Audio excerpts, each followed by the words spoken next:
Which one's that? It's my new Sony HX80 I just bought. Oh yeah? Yeah. To use as my primary camera instead of the Olympus. Really? Yeah. Didn't you just get...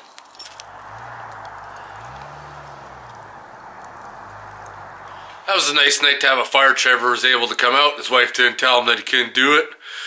So, had a few beers, had a fire discussed about making a pad beside my garage about 8 feet wider than, not this year, but next year. Thinking about extending my garage, making the workspace a little bit bigger. Have to do some research into that, see how much it's going to cost, see if the city will allow me, all that kind of bullshit. But I think I'm going to go inside for the night, and we're going to see you outside in the garage tomorrow.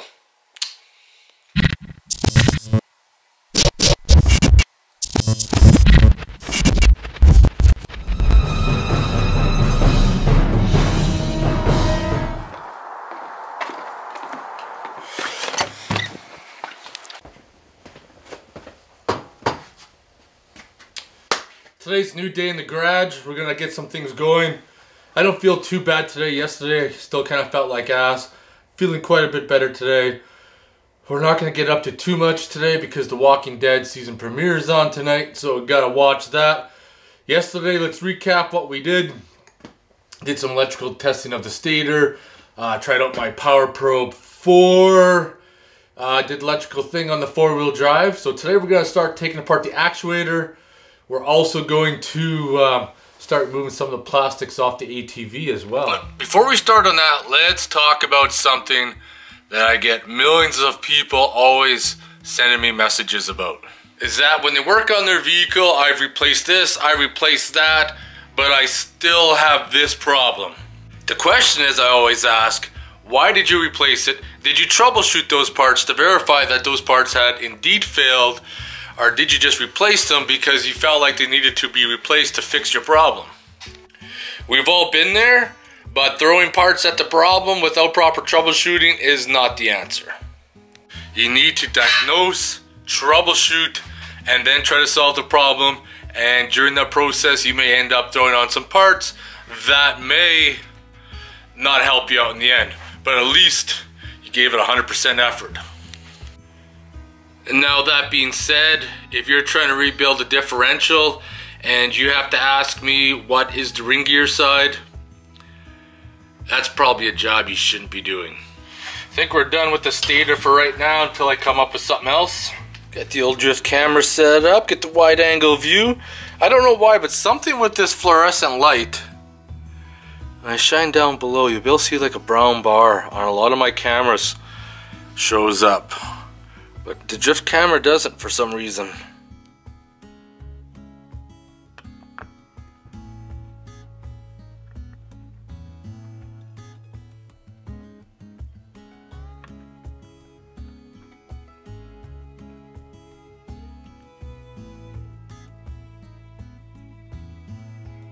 Well, that has been interesting.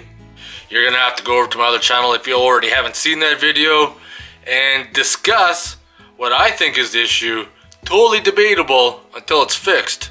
But using some logic, I think I got it figured out. What is the issue?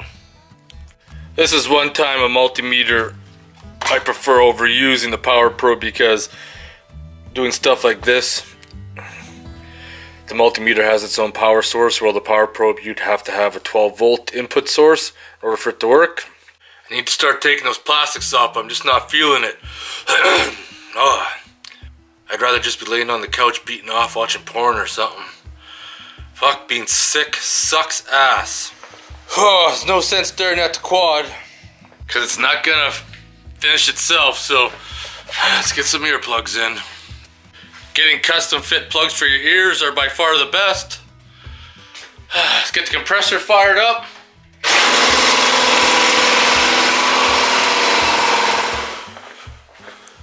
Put the tire back on, ready to rock and roll. I'm gonna do this side first. Push the quad away from the car. Do the opposite side. At least get this back section off for this weekend. This weekend for us is a long weekend. Aubrey has plans to go quadding with some friends, but I also brought up the opportunity of maybe going doing some winter camping, and we may. The fucking drawer opened up. A drawer on my toolbox opened up on its own. So yeah.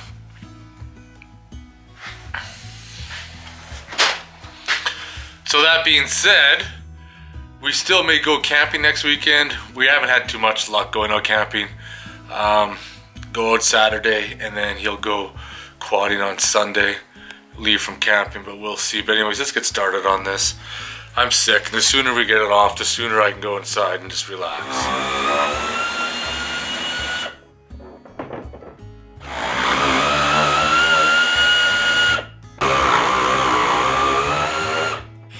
That mud is nasty shit and it gets everywhere.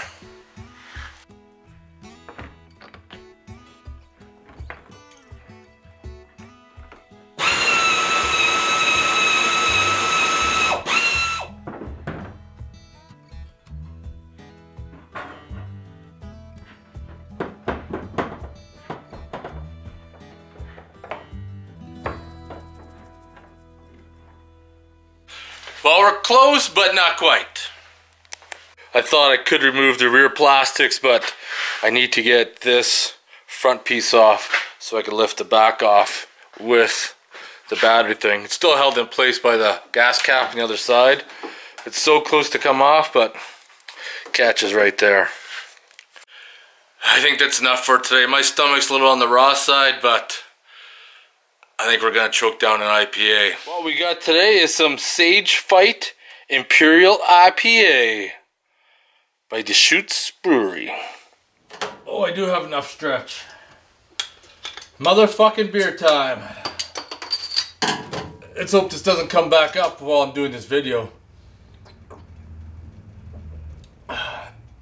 Sage Fight Imperial IPA, holy shit.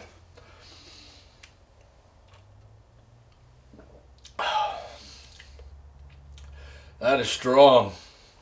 So, didn't get too much done today, boys. I beg my pardon. I'm just not fucking feeling it. Been not feeling well this past week, but we did carry on because quad ain't gonna finish itself. That being said, next weekend, hopefully I feel a whole lot better. Maybe go camping. It's a long weekend. Either way, we're gonna have some time to work on this quad. Hopefully, if I don't go camping, there should be no excuses why we can't get that motor out. Anyways, motherfucking beer time. If you guys have any questions or comments, post them below. Otherwise, I want to thank you guys for watching.